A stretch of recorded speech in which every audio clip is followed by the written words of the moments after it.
दोस्तों, अगर मैं आपसे कहूं कि आपको एक सिक्का उछालना है और सिक्का उछालने पर हेड आया तो आपको ज्यादा प्रॉफिट होगा और अगर टेल आया तो आपको ना के बराबर लॉस होगा, तो शायद आप डेफिनेटली ये बेट खेलोगे। तो आज मैं आप लोगों को इन्वेस्टिंग की ऐसी ही स्ट्रैटेजी बताने वाला हूँ जो बहुत ही नॉर्मल है पर बहुत ज्यादा असरदार है। लेकिन इस स्ट्रैटेजी को समझने से पहले आपको मिस्टर रिचर्ड ब्रैंसन की कहानी समझनी पड़ेगी। रिचर्ड ब्रैंसन जो कि वर्जिन ग्रुप के फाउंडर और मालिक हैं और आज के डेट में ये लगभग 400 कंपनियां ओन करते हैं। जब ये 16 साल के थे तभी इन्होंने अपनी स्कूल की पढ़ाई छोड़ दी थी। बचपन से ही इनको अमीर बनने का जुनून था। स्कूल छोड़ने के बाद इन्होंने स्टूडेंट नाम की मैगजीन शुरू की थी।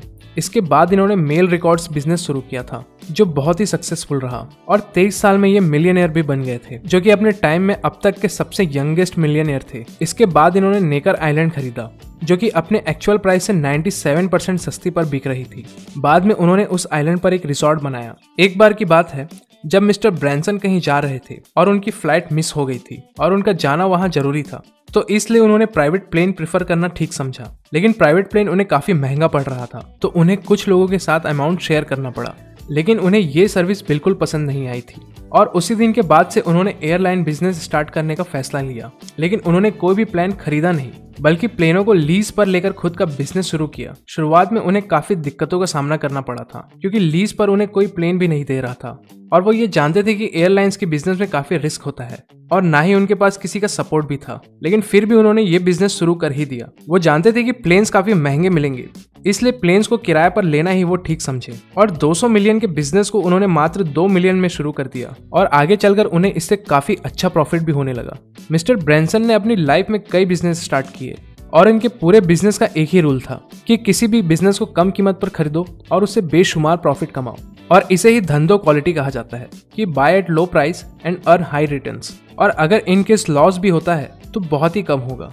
तो दोस्तों, आज हम मोनिस पापराय की लिखी बुक द धंधो इन्वेस्टर की कुछ इंपॉर्टेंट लेसन कवर करेंगे, जिससे हम ये जानेंगे कि आप भी शेयर मार्केट में इस स्ट्रेटेजी का यूज करके अच्छा खासा रिटर्न कैसे कमा सकते हो, वो भी बहुत ही मिनिमम रिस्क लेकर। तो चलिए जल्दी से शुरू करते हैं। लेसन 1, द धंधो फ्रेमवर्क। इस चैप्टर में हम कुछ धंधो फ्रेमवर्क बताएंगे जो आपके इन्वेस्टिंग करियर को काफी स्ट्रॉन्ग और इजी बना सकता है। नंबर 1, पहले से बने बिजनेस को ही खरीदो। क्या आपको पता है कि हमारे इंडिया में लगभग 5000 से भी ज्यादा कंपनियां स्टॉक एक्सचेंज में लिस्टेड हैं और अभी तो हर एक दिन नए नए कंपनीज के आईपीओ लॉन्च हो रहे हैं। मगर नई कंपनीज में यही दिक्कत है कि आपको इसके बारे में ज्यादा कुछ पता नहीं होता, ना ही आपके पास इनकी कोई हिस्टोरिकल डाटा मौजूद होती है जिससे आप इसका एनालिसिस कर सको। तो नई कंपनीज में इन्वेस्ट करना आपके लिए थोड़ा रिस्की हो सकता है। तो आपको वही कंपनियां चुननी है जिसका पास्ट आपको मालूम हो और जो मार्केट में लगभग 20 से 30 साल गुजार चुका हो। ऐसी ही कंपनियां आपको प्रेफर करनी चाहिए। नंबर 2, ऐसी कंपनीज ढूंढें जिनकी बदलने की रफ्तार धीमी हो। देखा जाए तो ये कॉन्सेप्ट सर वॉरेन बफेट का है। आपको ऐसी कंपनीज फाइंड आउट करनी है जिसका यूज आम लोग हमेशा से करते आ रहे हैं और आगे भी करते ही आएंगे। और आपको ये भी देखना है कि इस टाइप की कंपनी अपने प्रोडक्ट की प्राइस को ज्यादा इंक्रीज ना करे। यही बिजनेस आपको लॉन्ग टर्म में बहुत सही प्रॉफिट अचीव करके देगा, जैसे कि एफएमसीजी कंपनीज हो गई। आपको अपने पोर्टफोलियो में एक एफएमसीजी स्टॉक रखना ही चाहिए। नंबर 3, जब सब डरे हुए हो तभी खरीदो।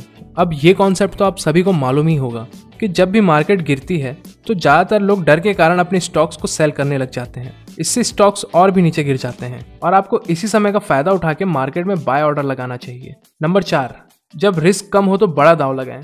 ये मैंने वीडियो के शुरू में ही कहा था कि जब आप कोई सिक्का उछालते हो तो उसमें अगर हेड आए तो भी आपका प्रॉफिट और टेल आए तो बहुत ही मिनिमम सा लॉस। तो ऐसे सिचुएशन में आपको ज्यादा इन्वेस्टमेंट करना चाहिए। नंबर 5, कंपनी के कॉम्पिटिटिव एडवांटेजेस देखें। दोस्तों, हर अच्छी कंपनी के कुछ एडवांटेजेस होते हैं जो उन्हें प्रॉफिटेबल बनाती है। ये कुछ भी हो सकता है, जैसे ब्रांड क्वालिटी, प्रोडक्ट क्वालिटी या मैनेजमेंट क्वालिटी। जैसे कि हीरो मोटरकॉर्प और बजाज में कंपटीशन हो तो किसके पास ज्यादा एडवांटेजेस हैं, ये कंपेयर आप हमेशा करिए। नंबर 6, हमेशा डिस्काउंट पर ही खरीदें। मिस्टर ब्रैंसन ने नेकर आइलैंड को अपने एक्चुअल प्राइस से 97% सस्ते पर खरीदा था, जो उन्हें माला माल बना दिया था। या हम जब भी मार्केट जाते हैं तो अक्सर हम सामानों के प्राइस के साथ मोल भाव करते ही हैं। अगर ऐसा नहीं करें तो हमें कोई भी दुकानदार किसी भी प्राइस पर सामान बेच देगा। ऐसा ही शेयर मार्केट में भी है। आपको भी करंट मार्केट प्राइस पर कोई भी शेयर बाय नहीं करना चाहिए। आपको किसी भी प्राइस पर शेयर नहीं लेना चाहिए। अब मान लीजिए किसी शेयर की फेयर वैल्यू 500 रुपए है और किसी न्यूज या हाइप की वजह से वो शेयर 1000 का हो गया हो और आप बिना एनालिसिस किए उसे सिर्फ ये सोचकर बाय कर लेते हो कि यार ये शेयर तो अभी न्यूज में है, ये पक्का 2000 तक जाएगा ही, तो मैं इसे अभी लेकर रख लेता हूँ और बाद में बेच दूंगा। तो ये सोच से आपको कभी भी मार्केट में नहीं उतरना चाहिए, क्योंकि बेचने वाला तो आपको 500 रुपए का चूना लगाकर बेचकर निकल गया, फंसे तो आप। इसलिए आपको हमेशा किसी भी शेयर की फेयर वैल्यू या रियल वैल्यू पता करके ही सही दाम पर खरीदना चाहिए। Lesson 2, find intrinsic value of stocks. दोस्तों, इंट्रिंसिक वैल्यू को हम फेयर वैल्यू या रियल वैल्यू भी कहते हैं। चलिए हम उन तरीकों के बारे में जान लेते हैं जिससे हम इंट्रिंसिक वैल्यू या फेयर वैल्यू निकाल सकते हैं। अब देखा जाए तो इंट्रिंसिक वैल्यू निकालने के कई सारे तरीके होते हैं। अलग अलग इन्वेस्टर अपने कैलकुलेशन के हिसाब से ये वैल्यू फाइंड आउट करते हैं, और ये जरूरी नहीं कि हर तरीके से आपको एक ही वैल्यू मिले। हर तरीके में आपको अलग अलग रिजल्ट मिलेगा। फिलहाल हम एक सिंपल तरीके से शुरू करते हैं। अब मान लीजिए कोई एक भंगार बाइक है जो 15-20 साल पुरानी है, जो चलती भी नहीं है। तो उस गाड़ी का कीमत आप कैसे निकालोगे? जाहिर सी बात है, जब वो किसी काम का नहीं तो उस गाड़ी में जितना लोहा है तो लोहे के वजन के हिसाब से आप उसे बेचोगे। तो यही वैल्यू उसकी रियल वैल्यू है, और इसे ही book value method of intrinsic value कहा जाता है। किसी कंपनी के पास कितने एसेट्स हैं और उसके पास कितने कैश पड़े हैं, ये सब जोड़ने के बाद जो भी वैल्यू निकलती है उसे ही इंट्रिंसिक वैल्यू या रियल वैल्यू कहते हैं। लेकिन पहले ही बता दूं कि ये मेथड सिर्फ एक बेसिक मेथड है, और ये मेथड बुल मार्केट में काम नहीं करेगा। ये मेथड स्टेबल कंपनीज जैसे ऑयल गैस ऐसे ही कंपनी के लिए सही होती है। नेक्स्ट मेथड है रिलेटिव वैल्यूएशन। मान लीजिए अगर दो बराबर साइज की कंपनीज हैं, मतलब जिनका कैपिटलाइजेशन सेम है, जिनका रेवेन्यू प्रॉफिट एक जैसा है और एक जैसा बिजनेस है, तब हम दोनों कंपनीज को कंपेयर कर सकते हैं। जैसे पहली कंपनी मान लो 100 रुपए कमाती है और दूसरी कंपनी 80 रुपए कमाती है, और दोनों कंपनियां हजार रुपए में मिल रही हैं। तो इस हिसाब से जो कंपनी 1000 रुपए में 100 रुपए कमा कर दे रही है, तो ये कंपनी दूसरे कंपनी के मुकाबले अंडर वैल्यूड है। और दूसरी कंपनी जब हमें 800 रुपए में मिले तब वो उसकी फेयर वैल्यू होगी, तब हम उसे खरीद सकते हैं। लेकिन सिर्फ फेयर वैल्यू देखकर आपको किसी कंपनी को नहीं खरीदना है। आपको ये भी देखना है कि उस कंपनी में कोई गड़बड़ तो नहीं है, उसके बिजनेस मॉडल में कोई कमी तो नहीं है। आपको हमेशा एक सस्ती कंपनी नहीं बल्कि एक अच्छी कंपनी फाइंड आउट करनी चाहिए। Lesson 3, business mode. आपको किसी भी बिजनेस में इन्वेस्ट करने से पहले हमेशा ध्यान रखना है कि ये कंपनी टिकाऊ है या नहीं, या इसके पास कोई स्पेसिफिक मोड है या नहीं। जैसे पहला है मार्केट शेयर मोड।